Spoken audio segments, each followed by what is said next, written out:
안녕하세요. 얼마 전 제 손으로 찢어 죽여도 시원찮을 놈을 처단한 두 아이의 아버지입니다.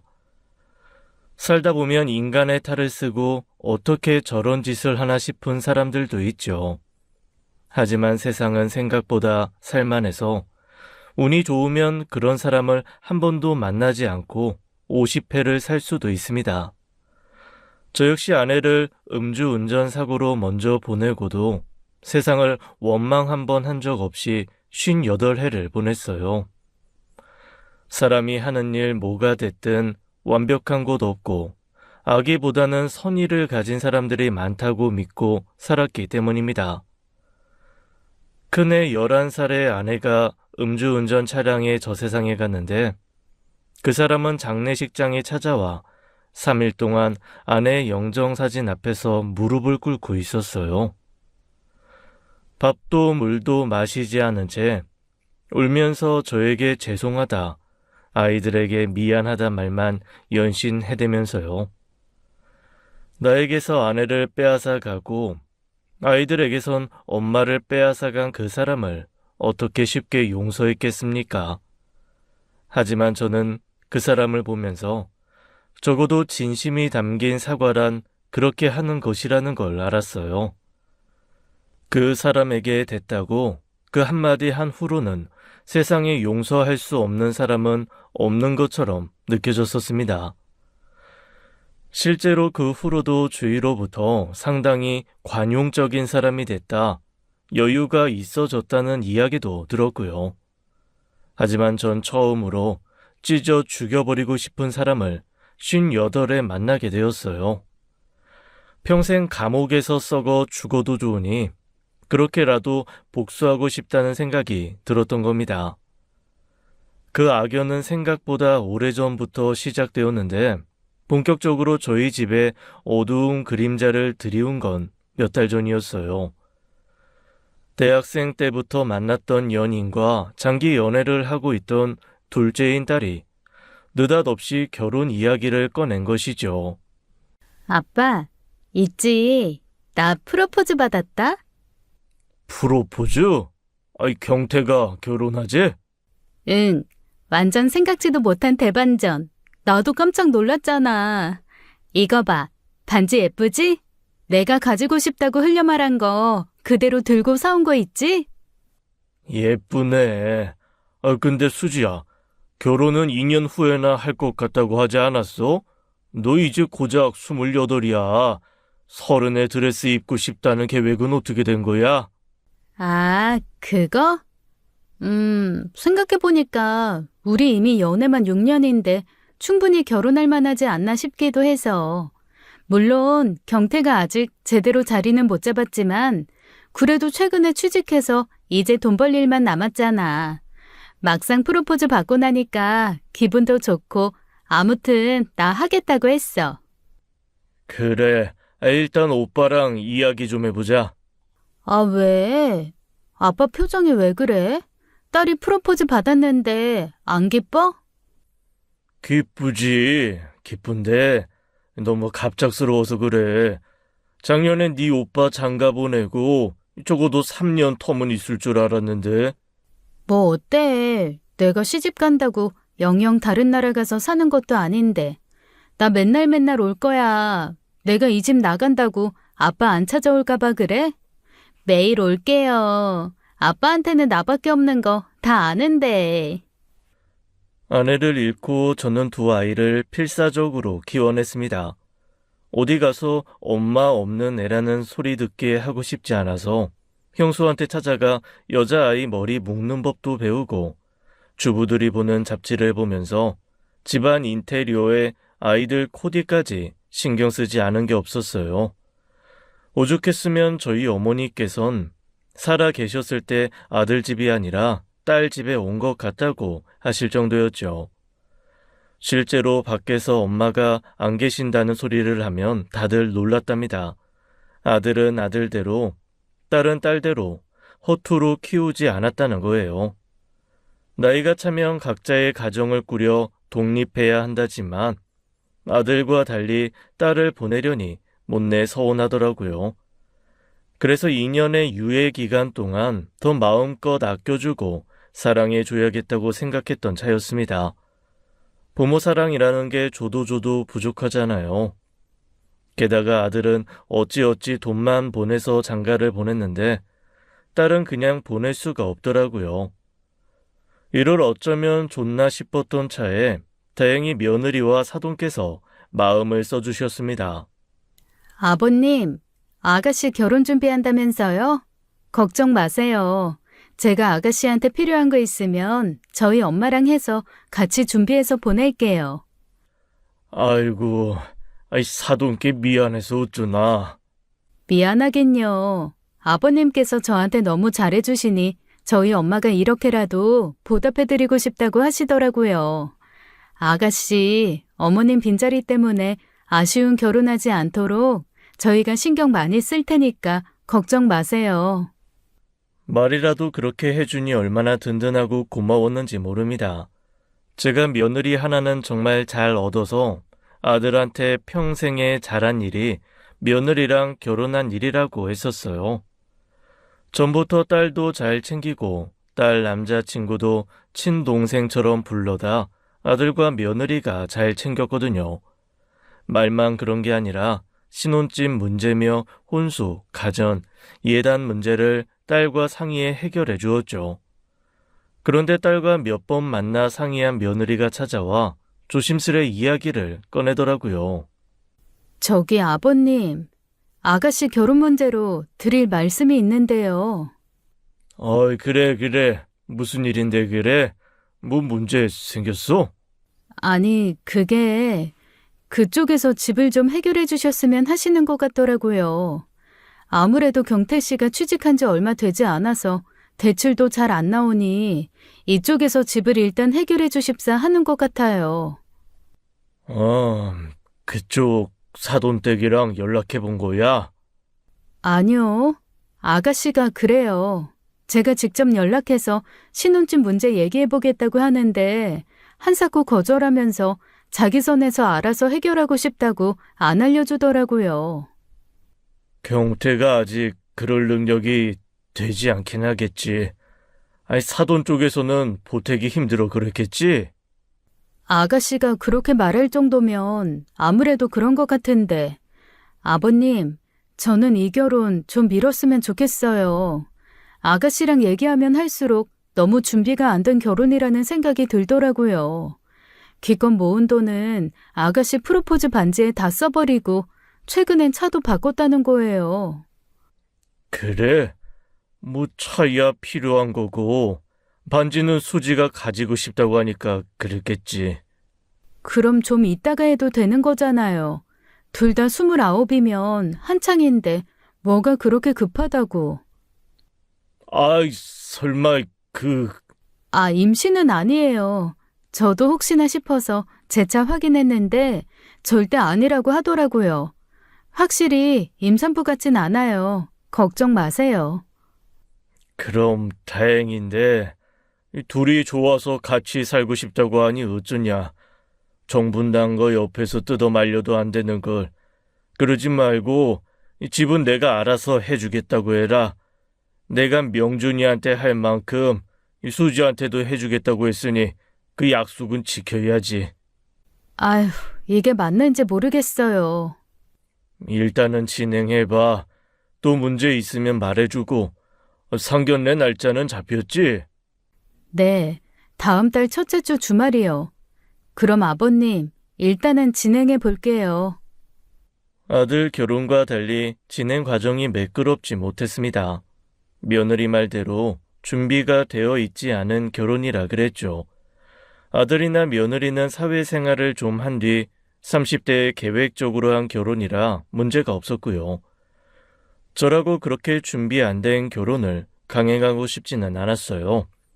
제가 딸에게 유독 약한 것도 있고 딸이 좋다고 하고 오래 만났으니 그 시간을 믿은 것이죠. 믿는 도끼에도 발등 찍힌다는 말을 새겨듣고 좀 더 신중했어야 하는 결혼이었습니다. 그런데 며칠 후에는 아들이 찾아와 상기된 얼굴로 다짜고짜 그러는 거예요. 아버지, 이거 아니에요. 수지 결혼 일단 중단시켜야 돼요. 또 왜? 아니, 무슨 일인데 그래? 아니, 아무리 오래 만난 사이라고 해도 그렇지. 그쪽에서 너무 수지를 만만하게 보는 것 같아요. 집도 우리 보고 하라면서 신혼집은 또 경태집 가까운 곳으로 해야 한다잖아요. 수지도 그건 싫은 모양인데 애가 물러서 경태한테 제대로 말도 못하는 것 같아요.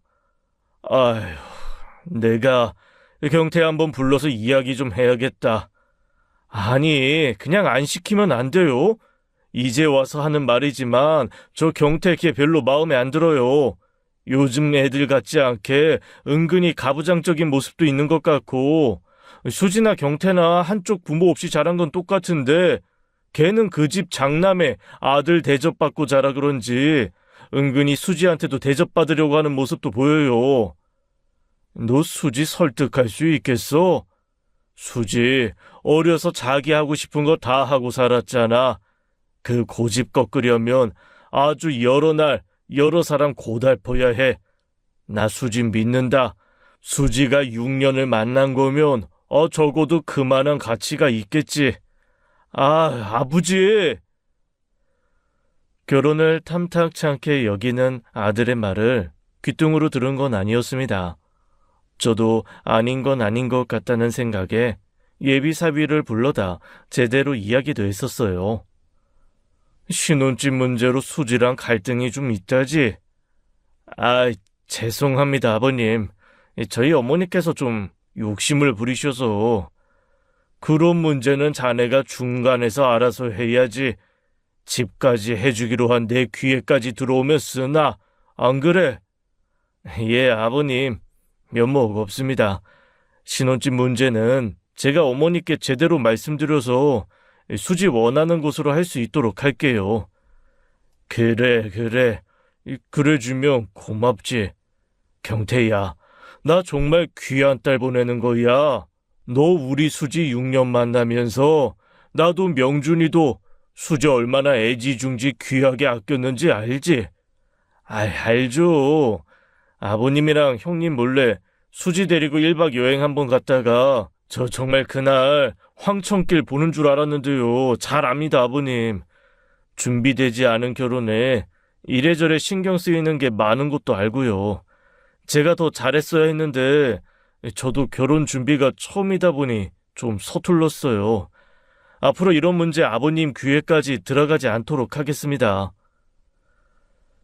예비사위와는 말이 잘 통했습니다. 바로 제가 하려던 말이 뭔지 알아차리고 다시는 같은 문제가 반복되지 않도록 노력하겠다는 약속도 했죠. 그런데 그 약속은 쉽게 지켜지지 않았던 거예요. 그렇게 무사히 며칠은 보냈나 싶었는데 이상하게 딸의 얼굴에 그늘이 지기 시작한 겁니다. 매일같이 퇴근하기도 전에 저녁은 뭐냐고 문자하던 녀석이 저녁도 거르고 방 안에만 틀어박혀 있는 거예요. 수지야, 오늘도 저녁 거르려고? 왜? 무슨 문제 있어? 아니야. 그럼 밥 먹어. 왜 자꾸 밥을 걸러? 먹는 거 그렇게 좋아하는 녀석이. 안 먹을래. 웨딩 촬영하려면 다이어트도 해야지. 요즘에는 뽀샵인가 뭔가 그거 다 해준다며.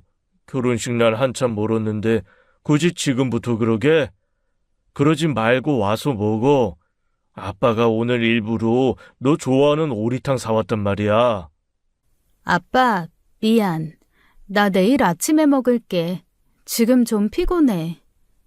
그렇게 어두운 방에 등을 돌리고 누운 딸은 다음날 애써 끓여놓은 오리탕은 쳐다도 보지 않고 출근했습니다. 아무래도 문제가 있다는 생각에 며느리를 불러다 추궁했더니 며느리는 뭔가 아는 것 같더라고요. 그런데 섣불리 제게 이야기는 꺼내지 못하고 자꾸 우물쭈물했죠. 무슨 일인데 그래? 수지 결혼 문제면 내가 알고 있어야 하는 문제인데 소희 애미 너까지 입 다물고 있을 거야? 그게요, 아버님. 아가씨가 아버님께 절대 말씀드리지 말라고 신신당부를 해서. 무슨 일인데 신신당부까지 해, 어? 아, 혼수 문제요. 혼수? 혼수가 왜? 사돈께서 혼수며 가전이며 전부 본인이 골라주시고 싶다고 고집을 부리시나 보더라고요. 근데 아시잖아요. 젊은 애들 감성이랑 나이 있으신 분들 감성이 또 다른 거. 젊은 애들 감성 생각해서 고를 테니 걱정하지 말라면서 본인이 보고 다니신다는데 아가씨가 쓸 살림인데 아가씨가 고르는 게 맞죠. 그거야 당연한 이야기지. 그래서 그거 하나 제대로 조율이 안 돼서 애가 저렇게 죽을 상을 하고 다닌다고? 별걸 다 고집 부린다 싶으니 이상해서 제가 아가씨한테도 절대 양보하지 말라고 했거든요. 그랬더니 이번엔 혼수랑 가정가구를 전부 자기가 해줄 테니 그냥 받아만 가라고 했다는 거예요. 그래서 수지는 뭐라고 했다는데? 당연히 거절했죠. 근데 문제는 경태 씨한테 거절해서 경태 씨가 어떻게 전달했는지 모르겠어요. 그런 문제면 혼수도 다 우리가 할 테니 신경 끄셔라. 그렇게 말하라고는 했는데 아버님 꼭 이렇게까지 결혼시켜야겠어요? 그 집도 경태 하나 결혼시킬 준비가 안 된 것 같은데요. 사람이 뻔뻔해도 정도가 있지. 집도 해오라고 하고 집 위치도 혼수도 다 자기들 멋대로 해야겠다잖아요. 저희 어머님도 어지간하면 사돈처녀 문제라 좋게 좋게 넘어가야지 하시는데 아무리 생각해도 이건 아닌 것 같다고 아버님께 말씀드려보래요. 딸 시집 보내는 게 이렇게 고민스럽고 골치 아픈 일이 될 줄 알았더라면 전 시작도 하지 말라고 했을 겁니다. 딸이 제가 아는 걸 원하지 않은 것 같아 일단 지켜보았어요. 하지만 딸 얼굴에서 그림자가 거칠 것 같지 않더라고요. 저녁도 거르고 며칠 사이에 살이 쪽 빠진 게 눈에 보일 정도였죠. 벌써부터 시어머니와 그렇게 갈등이 있으면 나중에 결혼에 어떻게 사려나 아주 훤히 눈에 보이는 겁니다. 그래서 그날도 오자마자 방으로 직행하려는 딸을 붙들고 식탁에 앉혔죠. 저도 딸도 술을 좋아하는 편은 아니었습니다. 그래서 다 같이 모여 술 한잔 기울이는 일이 거의 없었는데 그날은 진솔한 이야기를 해보자고 먼저 술을 권했죠. 수지야, 너 지금 행복하니? 어? 아빠 보기엔 너 하나도 행복해 보이지 않아서 그래. 결혼이 그렇게 기다려지는 일이면 프로포즈 받았을 때처럼 웃는 얼굴만 해도 모자란 시간이잖아. 근데 너 표정 좀 봐. 누가 결혼 앞둔 신부처럼 보겠어? 나도 이렇게 어려운 문제인 줄은 몰랐어. 그냥 경태랑 같이 결정하고 식장만 들어가면 되는 줄 알았는데 오빠는 이런 문제 없었잖아. 그러니까, 응? 오빠는 그런 문제 없이 순조롭게 진행됐던 결혼이 너한테는 왜 그렇게 어렵겠어? 이게 다 사돈 쪽에서 걸고 넘어지는 게 많아서 그렇지. 솔직한 말로 아빠는 굳이 그렇게까지 해서 너 경태한테 보내고 싶지 않다. 아무리 요즘 세상이 달라졌다지만 집도 너가 해가는데 집 위치나 혼수 문제는 선 넘은 거지. 아빠, 알고 있었어? 새언니가 말했구나. 너 결혼에 있어서 아빠가 몰라야 하는 건 없어. 아빠는 무슨 일이 있어도 너 웃는 얼굴로 식장에 들어갔으면 좋겠다. 아빠 말 무슨 말인지 알지? 미안해, 아빠. 아빠 걱정할까봐 내 선에서 어떻게든 해결해보려고 했던 건데. 그리고 내일 경태 좀 오라고 해. 가족 되는 일이 쉽겠니? 여러 번 만나서 여러 번 이야기해야 겨우 내 이야기가 무슨 말인지 알아듣겠지. 결국 저는 다음 날 또 예비사위를 호출해 대화를 했습니다. 예비사위도 이 상황이 그렇게 탐탁지 않은지 표정이 어둡더라고요. 그런데 이전엔 어떻게든 저희 딸에게 맞춰주겠다고 했으면서 혼수 문제는 대수롭지 않게 여기더라고요. 아버님, 걱정하시는 바가 뭔지는 알겠는데 사실 혼수 문제는 그렇게 걱정할 일이 아니라고 생각해요. 형님도 누님도 너무 저희 어머니를 안 좋게만 보시는 것 같고, 없는 문제 들쑤셔서 만드는 게 아니잖나. 왜 너희 부부가 사용할 혼수를 어머니가 고른다는 거야? 그거야 저희 어머니께서 오래 사시기도 했고 살림도 많이 하셔본 사람이잖아요. 그러니 어떻게 더 살림에 도움이 되고 어떤 가구가 신혼집에 더 잘 어울리는지 아니까 도움 주시고 싶어 그런 거죠. 그 말 수지 엄마가 없어서 나선 거라고 들리네만. 아닙니다. 그런 건 아닌데. 나 수지 엄마 보내고 웬만한 주부 못지않게 살림해본 사람이네. 살림을 해봤다고 해서 가정 가구 보는 안목이 더 높을 거라고는 장담할 수 있어. 우리 세대랑 너희 세대가 또 달라서 우리 때에는 보지도 못했던 가전들이 나오는 시대에 사도는 또 얼마나 잘 판단할 수 있고, 더군다나 가구는 취향이야.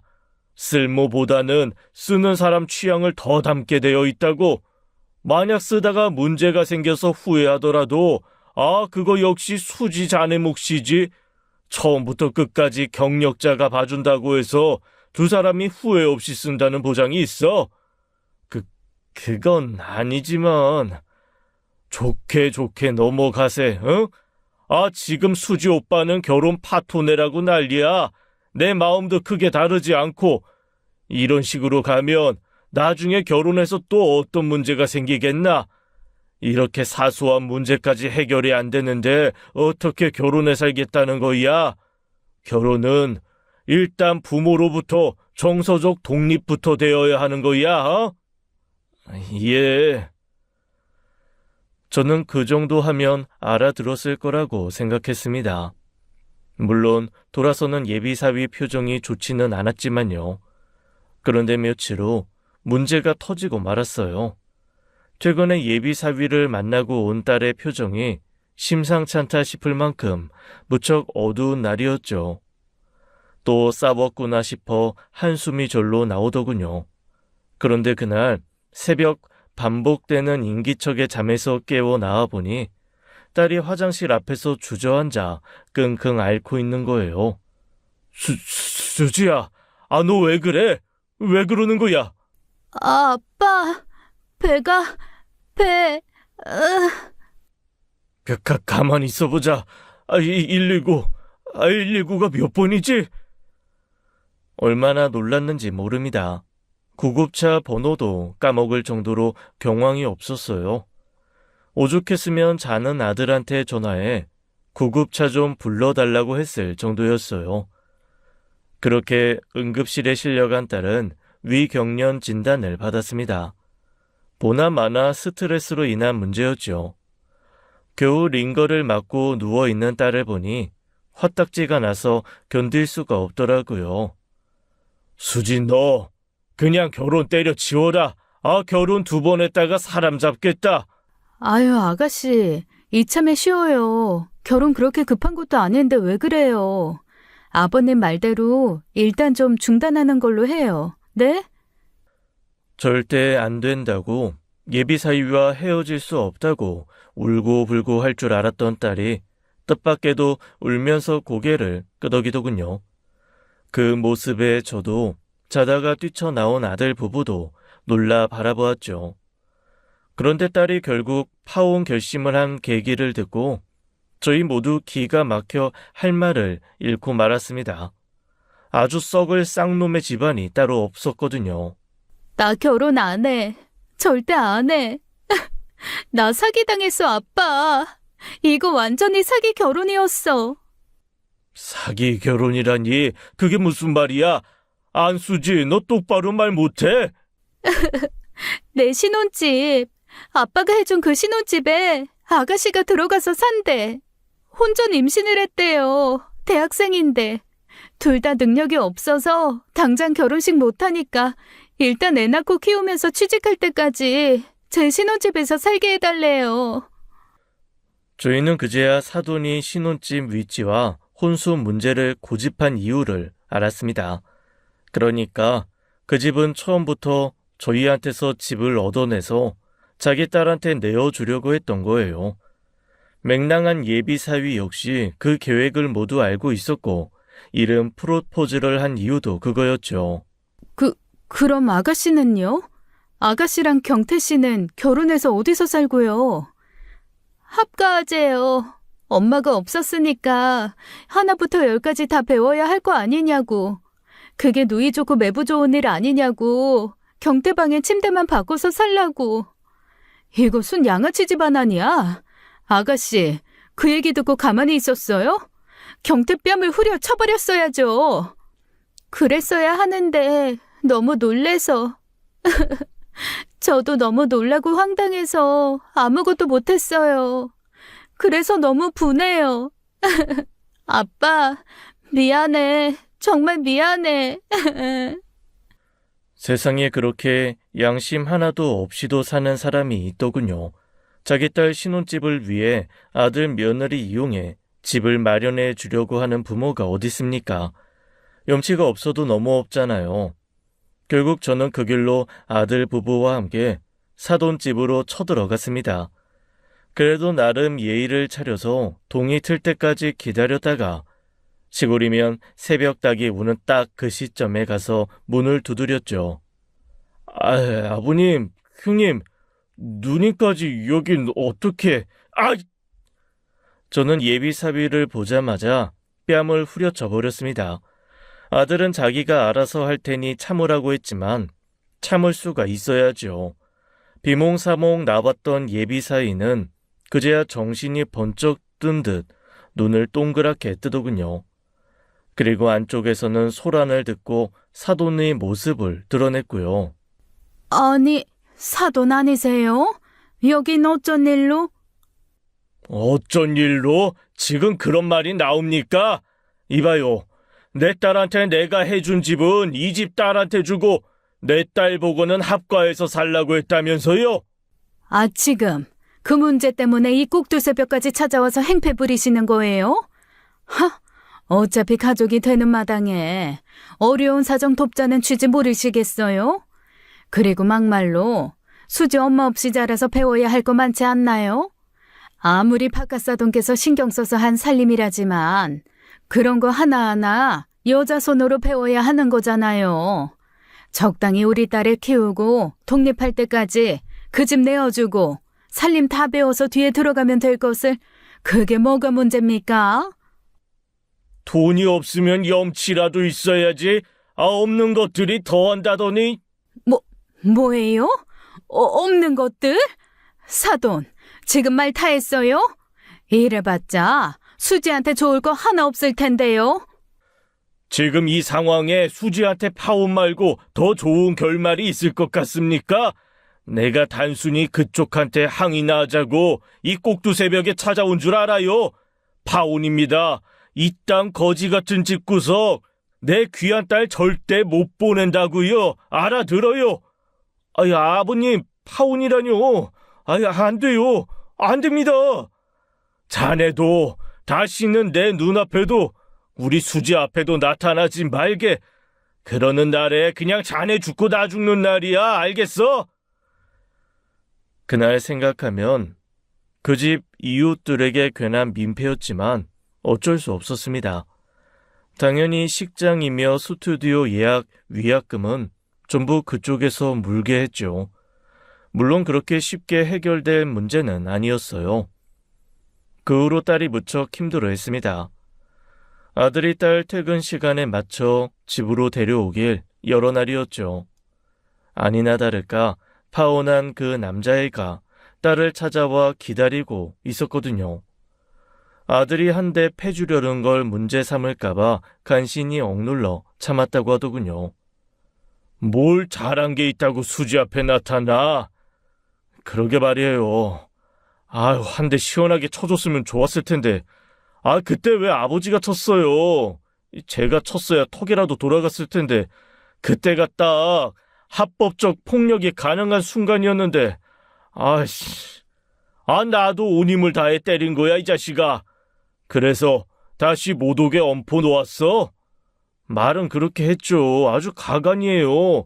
뭐 지 생각이 짧았다. 자기 엄마가 그렇게 이야기하니 진짜 괜찮은 생각인 줄 알았다.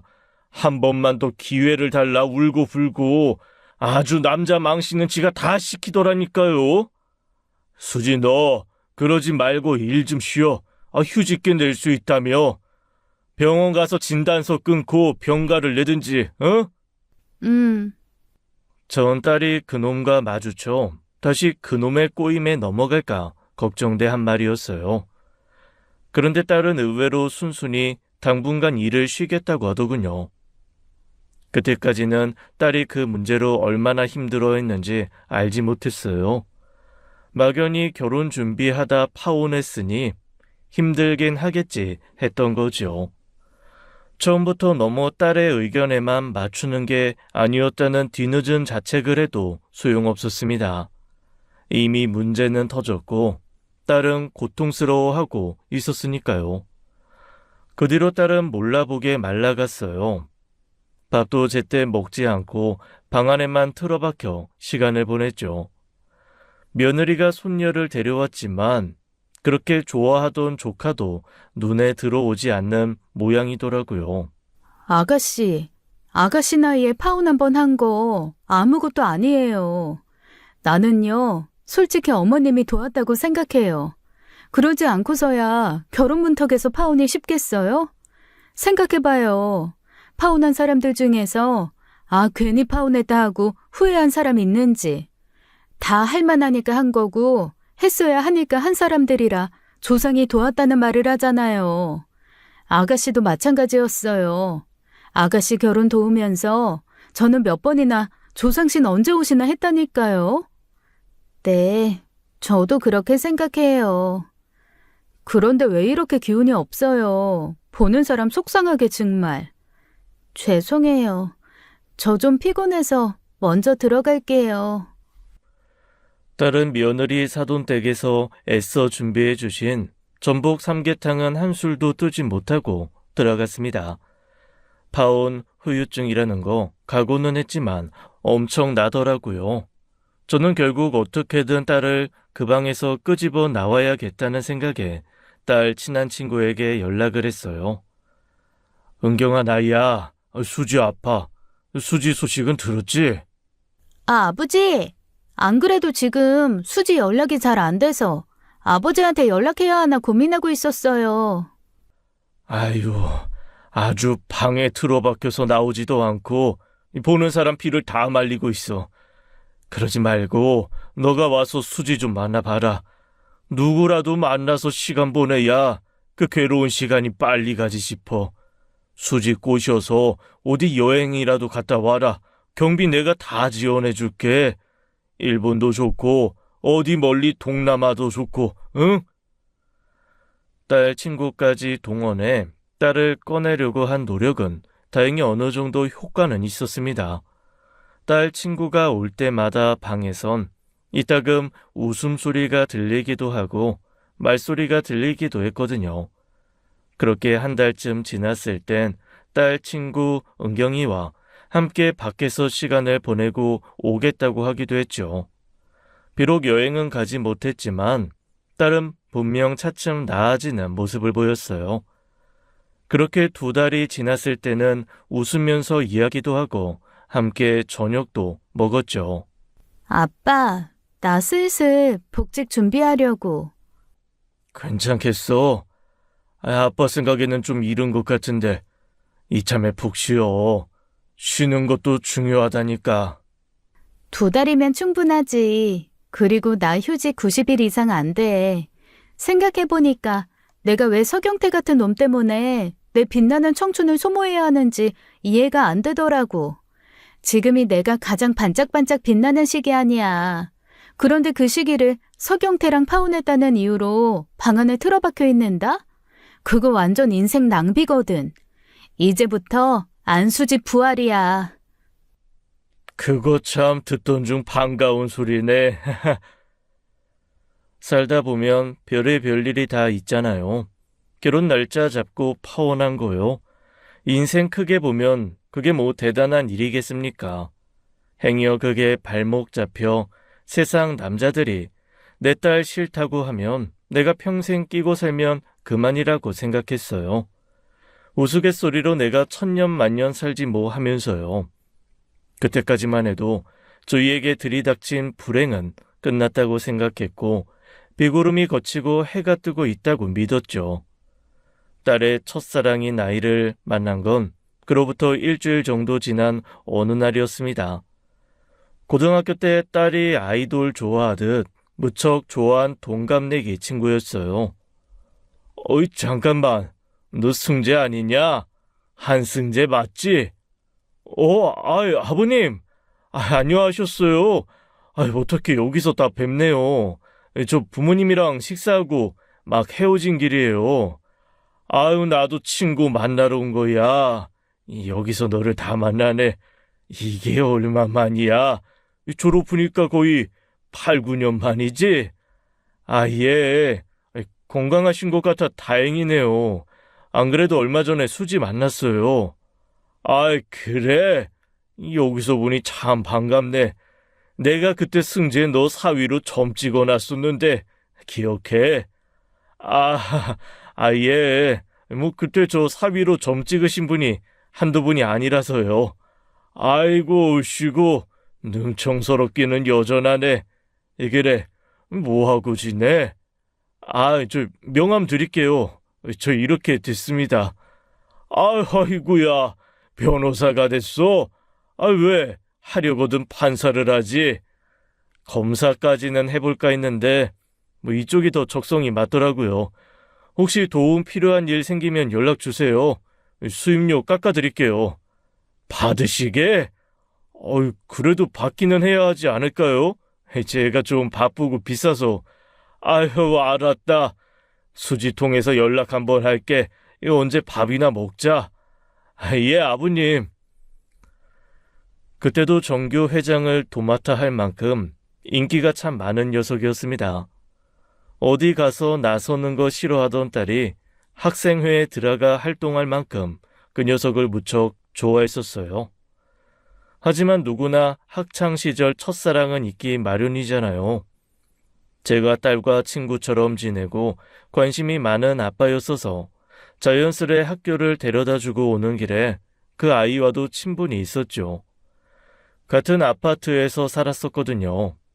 그러다 대학에 가면서 멀리 이사 갔다는 소식을 듣고 영영 소식이 끊겼었는데 살다 보니 그렇게도 만나지더라고요. 그때까지만 해도 몰랐습니다. 그 친구와의 만남이 제 인생을 완전히 뒤흔들 일이 될 거라는 것을요. 어느 늦은 밤이었습니다. 조금 늦을 것 같다는 딸이 들어오는 것을 보고 자겠다고 거실에서 무거운 눈꺼풀과 싸우고 있던 중이었죠. 갑작스레 아들로부터 연락이 왔고 그때부터 정신이 번쩍 드는 게 예감이 좋지 않았어요. 아들이 그 시간에 전화할 일이 없다 보니 본능적으로 무슨 일이 생겼구나 한 것입니다. 하지만 그게 딸 일이라고는 상상도 하지 못했어요. 며느리나 혹은 손주 문제인가 싶었던 것이죠. 그런데 아들이 꺼낸 말은 그야말로 청천벽력과 같은 뜻밖의 이야기였습니다. 아버지 빨리요. 빨리 병원으로 오셔야겠어요. 무슨 일인데 그래? 누가 병원에 갔는데? 소희 엄마야? 소희야? 아니요. 수지요. 수지가 지금 응급수술에 들어갔어요. 뭐야? 수지가 왜? 저녁 먹고 좀 늦을 거라고만 했는데 수지가 대체 왜 응급수술에 들어가? 음주운전 사고가 났대요. 전신줄을 바꿔서야 멈췄는데 안전벨트를 안 매서 깨진 창으로 날아갔대요. 귀에 이명이 들려서 아들의 말이 더는 들리지 않았습니다. 있을 수 없는 일이 일어났으니까요. 나이가 들어서 그런지 너무 큰 충격을 받아서인지 몸이 제대로 움직이지 않더군요. 핸드폰을 든 손을 툭 떨구고는 멍하게 어둠을 바라보고 앉아 있었어요. 딸, 음주운전, 사고, 응급수술, 제 상식선의 세계에선 그 어느 것도 절대로 어우러지지 않는 단어들이었거든요. 어떻게 정신을 차리고 병원까지 갔는지 기억도 안 납니다. 며느리가 신발 한 짝이 어디 갔느냐고 물어서 그제야 한쪽 발이 맨발인 걸 알았으니까요. 이게 어떻게 된 거야? 수지가 음주운전이라니 말도 안 되잖아. 차량이 음주운전한 것처럼 흔들렸다는 목격자들 증언이 있었대요. 그래서 일단은 그렇게 보고 있어요. 그래서 애 상태가 어떤데? 수지가 어떻게 된 건데? 의식이 없었대요. 저 도착하자마자 바로 수술 진행됐어요. 아버님, 괜찮으세요? 여기요! 여기 좀 도와주세요! 의식이 없다는 그 한마디에 저는 무너지고 말았습니다. 정신을 차렸을 땐 곁에 며느리가 있었고 딸은 여전히 수술실에서 나오지 못하고 있었어요. 며느리 말로는 딱 사고가 나던 그 시점에 아들이 딸에게 전화를 걸었답니다. 이상하게 소희 아빠가 오늘따라 아가씨 집에 제대로 들어갔는지 확인 좀 해야겠다더라고요. 근데 아가씨가 안 받고 웬 남자가 현장 수습 중인 대원이라고 급하게 병원으로 이송 중이라는 말에 급하게 저희가 먼저 병원으로 왔어요. 아버님께 연락할 경황도 없었고요.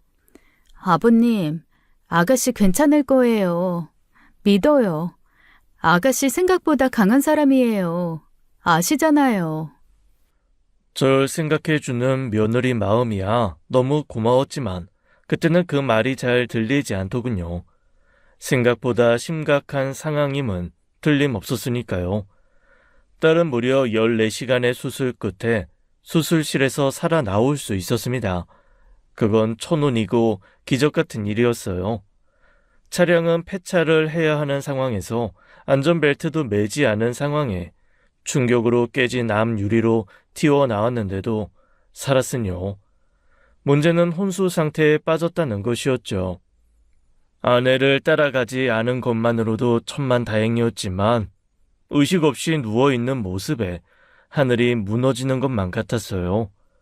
분명 어제 아침까지만 해도 햇살처럼 밝은 미소로 웃으며 인사했던 애가 불과 사고 3시간 전까지만 해도 좀 늦을 것 같다 멀쩡히 전화도 했던 애가 아무리 불러도 대답이 없더라고요. 수지야, 아빠야, 수술 잘 견뎠다. 잘했어. 장하다 우리 딸. 아빠는 우리 수지 푹 자고 일어날 때까지 계속 기다릴게. 그러니까 우리 딸 푹 쉬고 일어나. 알았지? 아빠 너무 기다리게 하지는 말고. 일단 살아줬으니 한시름 놓기야 놓았지만 아무리 생각해도 너무 이상했습니다. 다른 사람은 몰라도 내 자식들은 절대 음주운전만큼은 하지 않아요. 그건 제 인생을 전부 걸고 단언할 수 있는 것이었어요. 왜냐하면 제 아내가 음주운전 사고로 생명을 잃었고 그 사실을 알고 있는 아이들은 음주운전 자체를 극도로 혐오했습니다. 심지어 아들은 회식이 있는 날에는 아예 차를 끌고 가지도 않고 갑작스레 생긴 회식에도 차량을 차에 두고 택시로만 이동하곤 했어요. 두 아이 모두 피치 못할 사정이 아니면 굳이 술을 찾는 스타일도 아니고요. 그런데 딸이 음주운전이라뇨. 경찰 쪽에서는 음주운전 쪽으로 결론을 내리려는 모양인데 일단 기다려달라고 했어요. 정밀 검사가 필요할 것 같아서. 차량이 비틀거렸다는 증언은 확실해? 네, 경찰 쪽에서는 음주운전 아니면 집용으로 인한 운전 미숙이라고 보고 있는데 둘 다 아니잖아요. 우리가 아는 수지라면. 병원에선 검사 결과가 언제쯤 나온대. 일단 혈액보다 모발 쪽으로도 검사해 보려고요. 아무래도 그냥 음주운전으로 넘기기엔 너무 걸리는 게 많아서. 그래 부탁한다. 명준아, 적어도 수지 억울할 일은 만들지 말아야지. 그때 아들과 저는 따로 이야기한 적은 없지만 아마 어느 정도 마음의 준비를 시작했던 걸지도 모릅니다. 혹시라도 딸이 결국 버티지 못하고 이 세상과 끈을 놓아버리게 되는 그 끔찍한 순간을요. 다음 면회 시간을 기다리며 차 안에서 딸 핸드폰을 만지작거리고 있는데 갑자기 문자 메시지가 왔어요. 미리 보기로 뜬 메시지는 딸의 카드가 쓰였다는 알림 메시지였습니다. 본능적으로 허리를 펴고 앉아 문자 메시지를 봤는데 분명히 지금 카드 사용 내역이었어요. 딸은 지금 중환자실에 누워 손가락 하나도 꼼짝할 수 없는데 누군가 딸의 카드를 쓰고 있는 겁니다. 저는 그제야 급하게 딸의 소지품을 다시 챙겨보기 시작했어요. 딸이 몇 개의 카드를 가졌는지 그런 것까지는 몰랐지만 늘 가지고 다니던 카드 지갑 한 칸이 비어 있는 건 발견했죠. 일단 카드 회사에 연락해서 정지 신고라도 해야겠어요. 그리고 어디에 쓰였는지 알아봐야죠. 본인이 아니라 절차가 좀 까다롭지만 어쩌면 사건의 실마리가 될지도 몰라요. 사고 현장에서 잃어버린 건지 아니면 사고 전에 누군가 가져갔든지요. 물론 어쩌면 그 전에 잃어버린 카드일 수도 있지만요. 그래, 일단은 뭐라도 알아봐야지. 부탁하마. 아들과 며느리가 아니었으면 어쩔 뻔했나 싶습니다. 저는 혼자서 이리저리 머리를 굴려가며 일단 딸이 그날 만난 사람이 누군지부터 알아내야 했어요. 그런데 전혀 생각지도 못하고 지금 생각해도 소름이 돋는 상황이 발생한 겁니다. 경찰이 사고 조사를 위해 발급한 가족관계증명서에서 딸이 기혼자로 나온 거예요. 배우자요? 우리 딸은 결혼도 안 한 미혼인데 무슨 배우자요? 여기 보시면 서경태 씨가 배우자로 되어 있는데 아닙니까? 뭐라고요? 저는 기가 막혀 말문이 턱 막히다 못해 숨이 턱 막히는 것 같았습니다. 알아보니 이미 한 달 전에 혼인신고가 완료된 상황이었던 거예요. 경찰과 제가 차례로 그놈에게 연락을 했는데 처음에는 연락을 안 받았습니다. 그런데 경찰이 재차 문자 메시지를 남기고 전화를 하자 그제야 바꿔서 사고 소식에 소스라치게 놀랐다는 거예요. 일단 서경태 씨는 그날 가족과 함께 시간을 보냈다고 하더라고요. 안수지 씨와는 만난 적도 없고요. 뭔가 이상합니다. 서경태 그놈 내 딸과 2달 전에 파혼한 남자이요. 파혼은 확실합니다. 내 딸이 나와 가족을 속이고 뒤에서 혼인신고 같은 거 할 리가 절대 없어요. 일단 저희는 다방면으로 생각해 수사를 해야 해서요. 서경태 씨도 제대로 소환 조사를 할 생각입니다. 기다려주세요. 그런데 수사 과정 중 이상한 게 또 발견이 됐었습니다. 딸 카드를 쓴 게 다름 아닌 서경태 그놈이었던 거예요. 어떻게 된 일이냐 물었더니 함께 만나 데이트를 한 날 카드를 놓고 와서 잠시 카드를 빌렸다더라고요. 하나부터 10까지 수상하고 말이 안 되는 거 투성이었죠. 애초에 딸이 파혼한 그놈과 데이트를 할 리도 없었고요. 그놈은 병원까지 찾아와 눈물바람을 보이더군요. 아버님, 이게 어떻게 된 일인가요? 사고라뇨. 수지가 교통사고라뇨. 내가 묻고 싶은 말이야. 너 그날 정말 수지랑 안 만났어? 안 만났어요. 그날 제 여동생 생일이기도 해서 모두 다 같이 모여 저녁 식사한 날이에요. 그리고 왜 내 딸이랑 네가 혼인신고가 되어 있어? 말도 안 되잖아. 수지는 분명 너 같은 거랑 헤어져서 다행이라고 했었어. 반짝반짝 빛나는 시간에 너 같은 거한테 시간 낭비하고 싶지 않다고 했던 애라고. 저희가 끝이 좋지 않았다 보니 수지는 아버님과 형님 그리고 누님한테 솔직하게 말하는 걸 두려워했어요. 다시 한번 가족을 실망시키는 일 같다고 미리 말씀을 드렸어야 하는데 저희도 고민이 많았습니다. 말도 안 되는 소리 하지 마. 100번 양보해서 너 같은 놈을 다시 만날 생각이었다 치자. 근데 혼인신고? 수지는 그렇게 생각 없는 애가 아니야. 혼인신고라니. 수지가 저렇게 된 상황에 아버님께 이런 말씀 너무 죄송하지만 원래 남녀 관계는 당사자가 아니면 아무도 모르는 거잖아요. 저희는 오해를 풀었고 다시 제대로 된 출발을 해보자고 결심한 거예요. 일단 그 약속으로 혼인신고를 했던 거고요. 차근차근 앞으로 단계를 밟아 나갈 생각이었는데 저는 그 가증스러운 눈물을 흘리는 놈의 뒤통수를 당장에 후려쳐버리고 싶었습니다. 하지만 확실한 게 아무것도 없는 상황인데다가 지지부진하게 이어지는 수사 과정에선 할 수 있는 게 없었죠. 딱 하나 남은 키가 있었습니다. 바로 딸의 휴대전화였어요.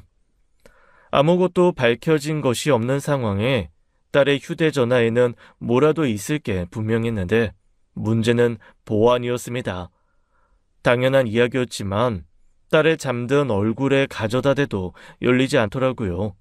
아니면 비밀번호를 눌러야 했는데 딸이 설정한 비밀번호 6자리를 어떻게 알겠습니까? 그 안에 뭐가 들어있는지는 모르지만 증거를 눈앞에 두고도 쥐지 못한 듯 답답한 상황이었죠. 그런데 그때 딸 친구에게서 전화가 왔습니다. 그래, 은경아. 아버지, 수지 무슨 일 있어요? 수지가 연락이 안 돼서요. 수지가 지금 병원에 있어. 많이 안 좋다, 은경아. 수지가요? 수지가 왜요?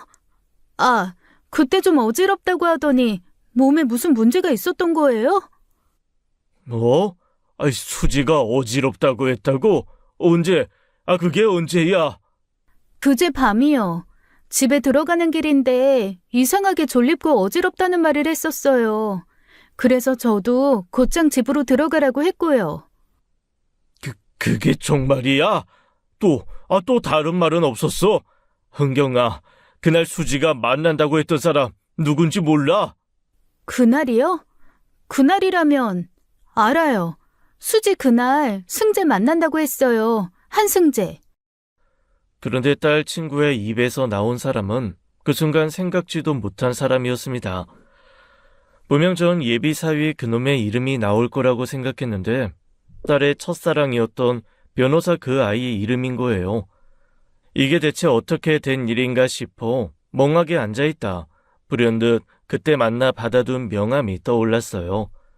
그래서 불이 나게 연락했지만 전화를 받지 않았죠.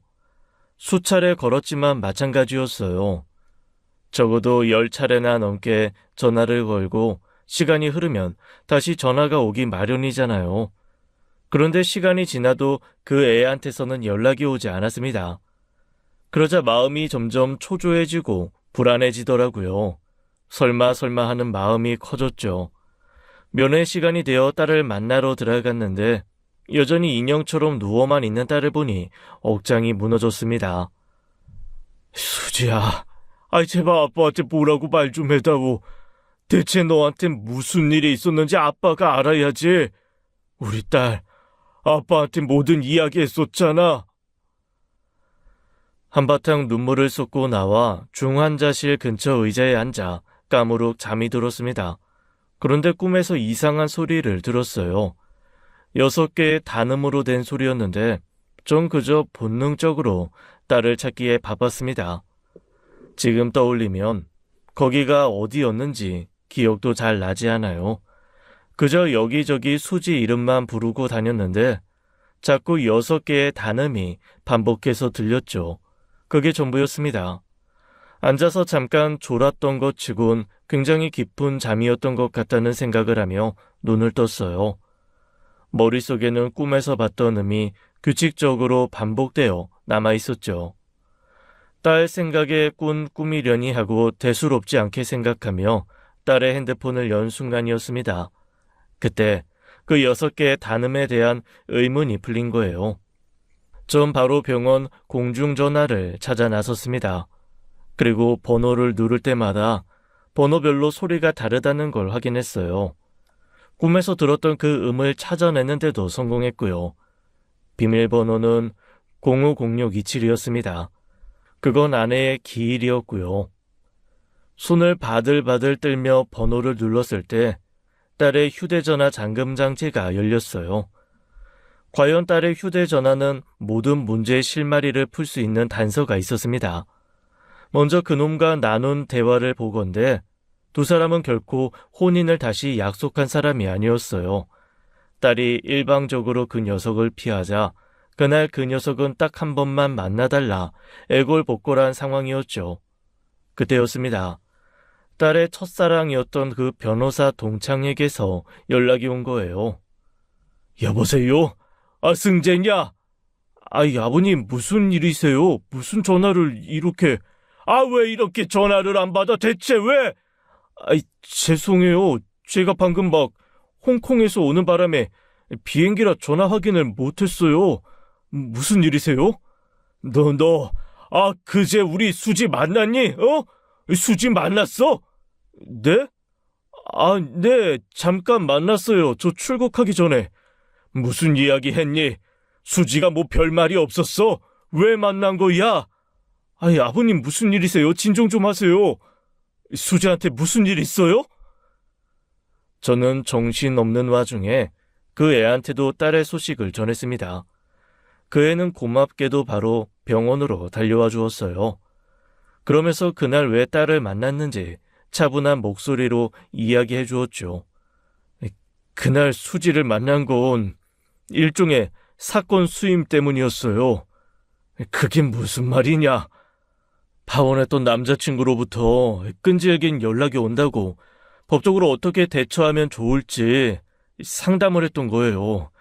일단 저 만나고 나서 바로 잠깐 보기로 했다고 해서 일단 대화 내용은 전부 녹음을 해두라고 했고요. 어떻게든 쓰일 일이 있을 거다 하고요. 그게 정말이야? 수지가 서경태를 법적 조치를 하고 싶다고 했어? 혼인신고가 아니라? 예?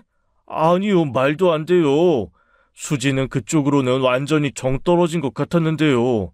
아버님, 혹시 수지 사건에 그 남자가 끼어 있는 겁니까? 그런 거예요? 모든 의심의 정황들이 다 서경태 그 자식을 향하고 있어. 앙심을 품은 거지. 파혼했다고 앙심을 품은 거야. 그런 자식을 진작에 내가 알아보고 떼어냈어야 하는데 그런 놈과 결혼까지 시키려고 했으니 진정하세요. 작정하고 가면 쓰고 나타난 사람인데 안 속는 거 힘들어요. 저 변호사가 된 지 얼마 안 됐는데도 뻔뻔한 얼굴로 사람 바보 만드는 사람 여러 봤어요. 아버님, 제가 이 사건 책임지고 밝혀내겠습니다. 수지 억울함 없게요. 그 아이는 자기만 믿으라고 했습니다. 저희가 믿을 거라곤 거기 그 아이밖에 없었어요. 모든 증거가 모였으니 그 증거가 가리키는 곳으로 가야만 했죠. 며칠 후 딸의 혈액과 소변에서 수면제 성분이 검출되었습니다. 그리고 딸의 친구의 증언과도 일치했고요. 수면제가 든 뭔가를 마셨기에 차량에 올라탔을 때 마치 음주운전을 한 것과 같은 증상이 일어난 것이었죠. 응급수술 시 사용한 약물이 있어 단정 지을 수 없었지만 정황상 그게 분명했습니다. 그리고 딸이 혼자 방문했다던 그 술집 주인이 결국 혼자가 아니라 서경태 그놈과 함께 왔었다는 진술을 한 것이죠. 그건 역시 변호사인 딸의 첫사랑 아이가 했습니다. 본인도 찝찝해하고 있는 것 같더라고요. 서경태와는 중학교 동창 사이였던 사람이고요. 친구 부탁에 그렇게 말은 했는데 수지 사고 소식을 접하고 괜히 범죄에 동조한 것 같다는 생각을 하던 차였대요. 제가 가서 잘 설득한 거예요. 고맙다. 정말 고맙다, 승재야. 전 그놈이 단순히 파혼 때문에 제 딸에게 앙심을 품었다고 생각했습니다. 그런데 실상은 그게 아니었어요. 너무 경황이 없어 미쳐놓고 처리하지 못한 게 있었는데 그건 바로 딸이 결혼 준비를 할 때 마련했던 신혼집이었죠. 딸의 명의로 되어 있었고 결혼이 엎어졌다고 해서 바로 팔 이유도 없어 그냥 둔 것이었죠. 그런데 그곳에서 서경태 그놈의 여동생 부부가 새 살림을 차린 겁니다. 세상에 그런 인간들도 있더라고요. 보통 한 집안에 한 명이 있을까 말까 하기 마련인데 어떻게 된 게 그 집 구석은 엄마란 사람도 자식들도 그게 대단한 범죄라는 자각이 없던 거예요. 딸의 전 남자친구는 구속 수사가 진행되었습니다. 같이 만났던 술집 테이블에서 소량의 가루 수면제 성분이 검출되었고 딸의 휴대전화 속에 남은 녹음, 서로 나눈 대화를 통해 혼인신고 역시 독단적으로 한 것임이 밝혀졌죠. 혼인신고서는 결혼 준비할 때 미리 작성해둔 것이었는데 그걸 처분하지 않고 그대로 제출한 것이었어요. 살인 미수로 기소됨은 물론이고 혼인 무효 소송까지 정말 끔찍하기만큼 복잡하고 힘든 시간이었어요. 게다가 딸이 의식 없이 누워있는 상태다 보니 상황은 더 더디게 진행되었고요. 대체 왜 그랬냐, 대체 왜 그랬어? 그렇게까지 했어야만 했냐? 집이 뭐라고? 대체 그게 뭐라고? 6년을 만난 여자친구를 그렇게 해? 그냥 겁만 주려고 한 거였어요. 그렇게 될 줄은 몰랐습니다. 그렇게 주장해야겠지. 네 형량을 하루라도 줄이려면 그렇게 인간이길 포기하고 그렇게 주장해야겠지. 죄송합니다. 정말 죄송합니다, 아버님. 저 한 번만 살려주세요. 저 정말 그때 저희 가족 위해서 그런 거예요. 수지가 그렇게까지 될 줄은. 그런 놈이 뻔뻔하게 사고 난 줄 알면서도 증거 인멸부터 시작해. 그 와중에 멍청하게 내 딸 카드를 쓰고 나는 너 평생 용서 못한다. 내 딸이 정신 차리더라도 절대 너는 용서 못해. 내가 지옥에 가는 한이 있더라도 너 하나는 꼭 죽는 그 순간까지 저주할 거다. 너는 평생 1분 1초도 아낌없이 이 지옥에서 살아라. 죽는 그 순간까지도 누구에게도 구원받지 못한 채 처절한 몸부림을 치면서 그렇게 썩어. 그 지긋지긋하고 힘든 과정을 그나마 좀 버틸 수 있었던 건 딸이 눈을 떴다는 것이었어요. 눈을 깜빡이고 저를 알아보고 또 아들 부부도 알아보았죠. 저는 그저 그 모든 게 기적 같았습니다. 꿈속에서 딸의 휴대전화 번호를 유추해낼 수 있는 힌트를 얻은 것도, 그 순간 딸의 첫사랑인 아이에게 도움을 받은 것도 결국 하늘이 도와 가능한 일이었다고밖에 설명할 길이 없어요. 아직은 갈 길이 멉니다. 1심에서 징역 7년을 선고받았는데 그 파렴치한 놈이 항소를 했거든요. 결과에 승복할 수 없던 건 저희도 마찬가지였습니다.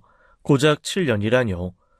저는 기필코 그놈이 썩어 죽어갈 수 있도록 할 겁니다. 그러니까 제 복수는 아직 끝난 게 아니에요. 제 딸이 2다리로 일어나 다시 환하게 웃는 그날, 그리고 그놈이 어두운 감옥 안에서 처절한 비명을 내지르며 시간에 파묻혀 죽어가는 그날에야 제 복수도 끝나겠죠.